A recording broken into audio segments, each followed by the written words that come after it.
অনেকে অভিযোগ করে আল্লাহ আমার এইটা দেয় নাই, ওইটা দেয় নাই, আমি এটা পাই নাই, ওইটা পাই নাই। ও পায়, আমি পাই না কেন? ওর চাকরি হয়, আমার হয় না কেন? ওর ব্যবসায় লাভ, আমার লস কেন? ওর বউ সুন্দরী, আমারটা কালা কেন? আছে না নাই? না, অভিযোগ করবেন না।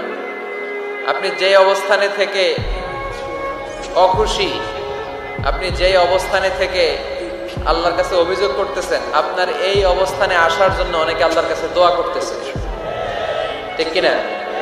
কিন্তু আপনি এই অবস্থানে খুশি না। অনেকে এই অবস্থানে আসতে চায়, তাদের স্বপ্ন যে তারা একদিন আপনার স্থানে আসবে, কিন্তু আপনি আপনার জায়গায় থেকে খুশি না।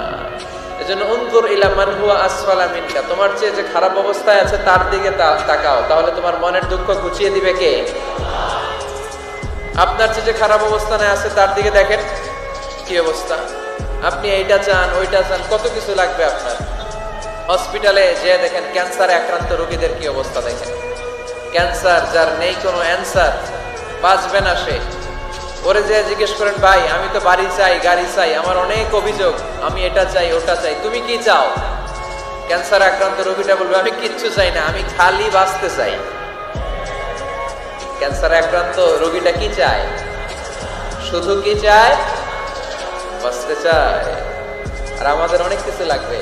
এজন্য বেঁচে যে আছি, এই জন্যই আলহামদুলিল্লাহ। শ্বাস প্রশ্বাস যে নিতে পারতেছি, বেঁচে আছি, অনেক দিয়েছে প্রভু, আর কিছু লাগবে না, আলহামদুলিল্লাহ পড়েন। চাওয়ার কোনো শেষ নাই, আছে? লাউ আন্না লিকুল্লি ইবনি আদম ওয়াদিয়ান মিন যাহাব আহাব্বা আন ইয়াকুনা লাহু ওয়াদিয়ান ওয়া লা ইয়ামলা ফাহু ইল্লা তুরাব। প্রত্যেক বনি আদমকে আল্লাহ তাআলা একটা করে স্বর্ণের পাহাড়ের মালিকও যদি বানিয়ে দেয়।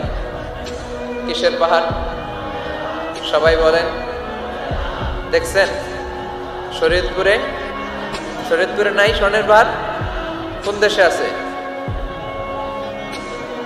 সৌদি আরব। স্বর্ণের পাহাড় নাই, স্বর্ণের খনি আছে। স্বর্ণের পাহাড় এই পৃথিবীতে হবে না, স্বর্ণের পাহাড় পাওয়া যাবে জান্নাতে, ঠিক কিনা?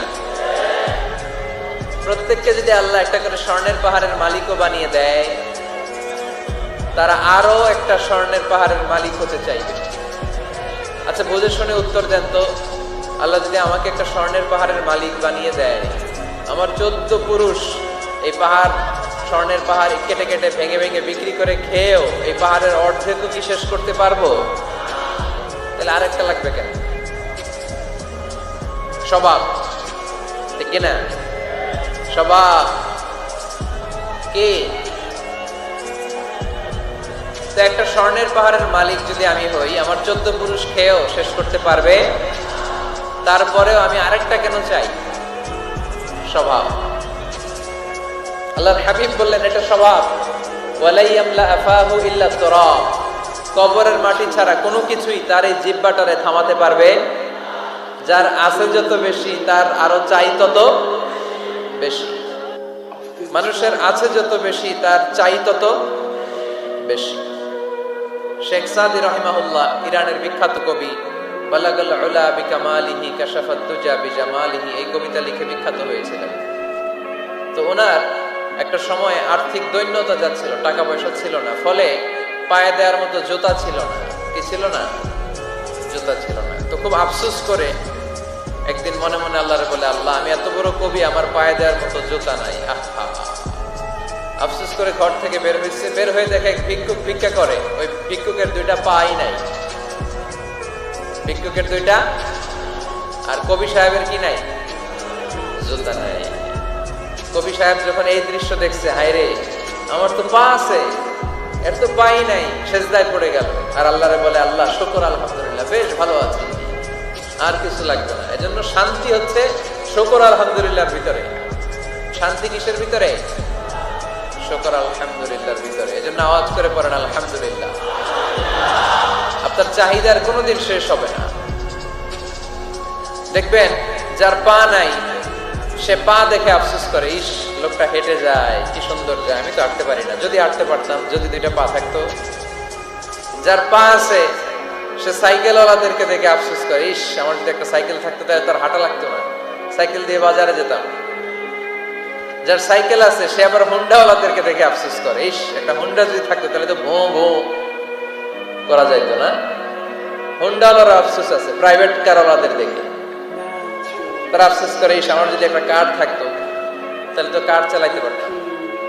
যাদের প্রাইভেট কার এদেরও আফসোস আছে, ইস আমার যদি একটা হেলিকপ্টার যদি থাকতো তাহলে তো উড়াল মারতে পারতাম, ঠিক না?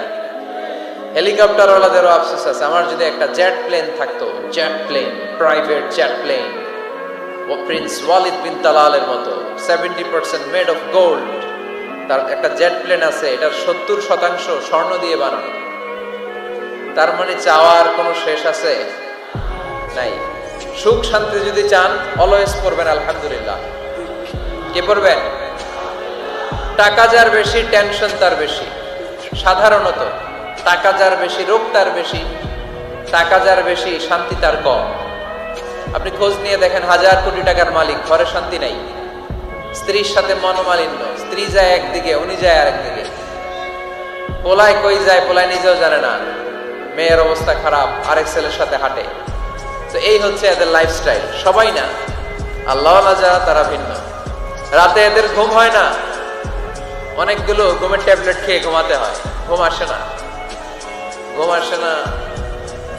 কিন্তু রিক্সাওয়ালা, কুলিওয়ালা, দিনমজুর, এদের রোগ বালাই আছে? কথা বলেন। খাওয়ার সমস্যা আছে, ঘুমের সমস্যা আছে, শুইলেই ঘুম আসে, যেখানে রাইত ওইখানেই গাই।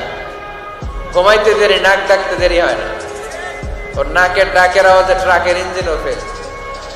শান্তির ঘুম। এই জন্য সবসময় শান্তি খুঁজতে হবে। কি খুঁজবো?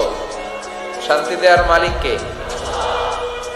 আল্লাহ তুমি এই দেশটাকে শান্তিময় করো, শরীয়তপুরটাকে তুমি শান্তিময় করো, আজকের মাহফিলটারে কবুল করো। শামসুল হক শিকদার জামি মসজিদ কমিটির উদ্যোগে 10ম বার্ষিক তাফসীরুল কোরআনের মাহফিল, স্থান জাজিরা, কেন্দ্রীয় ঈদগাহ ময়দান। এটা জাজিরার নাম অনেক শুনেছি আমি, আসা হয় নাই, এই প্রথম আসলাম আলহামদুলিল্লাহ। 3 দিন ব্যাপী তাফসীরুল কোরআনের প্রোগ্রামের আজ 3য় রজনী। আমার আগে কথা বলেছে মুফতি কাজী মোহাম্মদ ইব্রাহিম, গতকাল কথা বলেছে মাওলানা এম হাসিবুর রহমান, কথা বলেছে মাওলানা আব্দুল খালেক শরীয়তপুরী। যারাই কথা বলেছে কোরআন হাদিসের আলোকে যা বলেছে আমরা যেন আমল করতে পারি, আল্লাহ তৌফিক দান করো।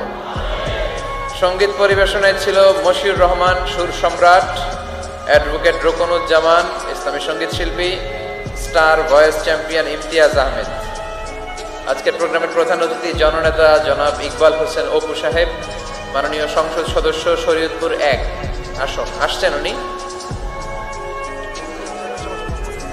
প্রতিনিধি হিসেবে, চেয়ারম্যান সাহেব যিনি বক্তব্য রাখলেন, সুন্দর বক্তব্য রেখেছেন উনি। বিশেষ অতিথি জননেতা আলহাজ মোবারক আলী শিকদার, চেয়ারম্যান উপজেলা পরিষদ জাজিরা। মাশাআল্লাহ, কত সুন্দর ইসলামের পক্ষে কথা বললো। এরকম চেয়ারম্যান আমরা চাই কি চাই না? অনেক চেয়ারম্যান মাহফিল বন্ধ করে দেয়, আছে না নাই? এগুলো ওনারা ভুল করে। ওনাদের উচিত মাহফিলগুলোতে আসা। যেমন আপনাদের চেয়ারম্যান এসেছে, আপনাদের ভালোবাসায় সিক্ত হয়েছে, ঠিক কিনা? আপনাদের দোয়া নিয়ে গিয়েছে, দোয়ার দরকার আছে না নাই? দোয়ার অনেক দাম। এজন্য জনপ্রতিনিধি যারা, আমি ওনাদেরকে বিনয়ের সাথে বলবো আপনারা মাহফিলগুলোতে আসবেন, এসে জনগণকে সালাম দিয়ে যাবেন, দোয়া নিয়ে যাবেন, দোয়ার অনেক দরকার।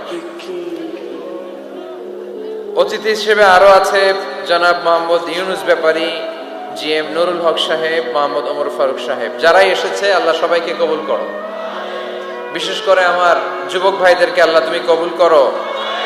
সৈয়দনা ওমর ফারুকের মতো ইসলামের বীর সেনানী হিসেবে কবুল করে নাও। পর্দার আড়ালে মা বোনদেরকে আল্লাহ তুমি কবুল করো। আম্মা জান আয়েশা রাদিয়াল্লাহু তাআলা আনহা, খাদিজাতুল কুবরা রাদিয়াল্লাহু তাআলা আনহার মতো মহিয়সী, গরিয়সী, নেককার নারী হিসেবে কবুল করো। আসুন আমরা সরাসরি কোরআন থেকে শুনি, কারণ কোরআন থেকে শুনলে বরকত বেশি না কম? আরো জোরে বলেন, বেশি না কম? এটা এমন একটা কিতাব যে কিতাবে কোনো ভুল নাই। আছে? সন্দেহ আছে? সংশয় আছে? মুত্তাকিনদের জন্য এই বইটারে হেদায়েতের কিতাব করে নাজিল করলো কে? যালিকাল কিতাবু লা রাইবা ফি হুদাল লিল মুত্তাকিন। This is the book, the most authentic and original book in the world. whereof there is no doubt in it and a guidance to those who are muttaqin. এটা এমন বই যে বইয়ে কোনো ভুল নাই, কোনো সন্দেহ নাই, কোনো সংশয় নাই। মুত্তাকিনদের জন্য এই বইটারে হেদায়েতের কিতাব করে পাঠালো কে? আবার আল্লাহ বলেন কিতাবুন আনজালনাহু ইলাইকা লিতুখরিজান নাসা মিনায-যুলুমাতি ইলান-নূর। নবী হে, এই কিতাবকে আমি নাজিল করেছি অন্ধকারাচ্ছন্ন মানুষগুলোকে আলোর পথ দেখাতে, বামপন্থী গুলারে ডানপন্থী বানাতে, জাহান্নামী গুলারে জান্নাতি বানাতে। এই কিতাব যদি কেউ পড়ে সে মানুষের মতো মানুষ হয়। ওই মানুষ কখনো অন্যায় করে না। এই কিতাব যে পড়ে এবং মানে, এই কিতাবের শিক্ষাকে যে নিজের মধ্যে ধারণ করে সে কখনো মিথ্যা বলে না, মা বাবার সাথে বেয়াদবি করে না। ওই আলোকিত মানুষটা কখনো টেন্ডারবাজি করে না, চাঁদাবাজি করে না, দুর্নীতিতে চ্যাম্পিয়ন হয় না, ক্যাসিনো ব্যবসায় নামে না। এই কোরআন যারা বুকে ধারণ করে এরা কোনোদিন পেঁয়াজের দাম বাড়ায় না। জোরে বলেন ঠিক কিনা? এরা কখনো তাদের কোনো কাজে জনমানুষের ক্ষতি করে না।